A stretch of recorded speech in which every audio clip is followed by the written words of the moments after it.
So next to our GPz900 is a GPz750. And even though it's part of the GPz family, which ran from the late 70s with the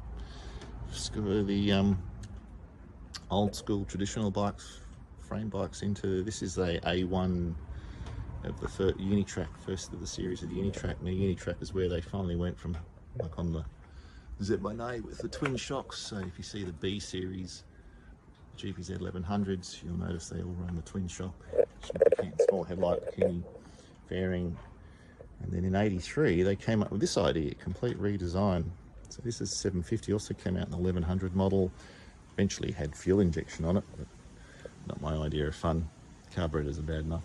But a very different bike to the 900, 8 valve, 16 valve engine. Similar look though, you can sort of, if you look at the styling, it's a bit of a styling similarity, but multi-piece fairings and very different. The paint scheme is pretty cool though. I like it. It'll do like the swoop. It's very nice. Very original, still running the 4-into-2 exhaust system on it. Again, it's another bike that turned up, had a 4-into-1 when I bought it, ran like a pig. Found a 4-into-2 system. Actually makes a world of difference to the way they run. Sometimes I don't know why people think they know better, but anyway. I've had the tank resprayed recently, which again looks magnificent. And here's a beautiful thing. So here again, everyone's come up with new ideas, digital ideas. This is the actual fuel tank level sensor. So again, you get a little digital reading coming across here when the ignition's on. Tell you side stand switch, oil and battery. Again, it's one of the people who know bikes from this era know that they have a battery condition sensor in them, which is just an excuse to trigger a warning light because they never work. It basically was meant to, if your battery was electrolyte level was not where it should have been, it's a little sensor that sticks down through one of the caps and comes up here and tells you you've got a problem. Most people just ignore them because you always seem to have a problem. Again, back in the era before we had compulsory running lights, still a light switch.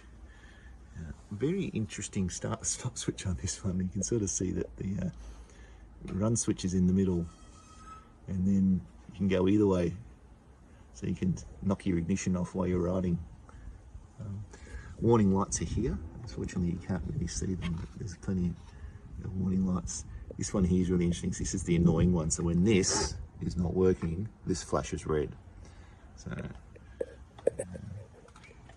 just Kawasaki's intentions here, while your tacho's still in the middle, a bit smaller than the Speedo. That's a genuine 81,000 on this bike, it's from '83. It's your horn switch. So this is where you start getting multi-use horn switches. The horn is that way, pass that way. Not that I can remember. Not that I pass anybody when I'm riding this thing anyway. Cable clutch, so it's a Kawasaki. Was your cable here. Go back to the 900, you'll see that's actually running a hydraulic clutch. Down here, the choke is actually on the side of the carburetors rather than on the 900, which is probably more familiar to most of you Kawasaki people, with the choke lever there.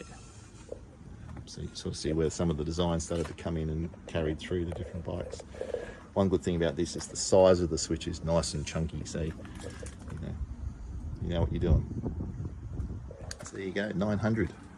I mean 750, sorry, what am I saying? Nice big rear seat, very comfortable bike to ride. Just along the right, big and heavy and chunky though. And it's running the 17 front end. 16. GPz 750.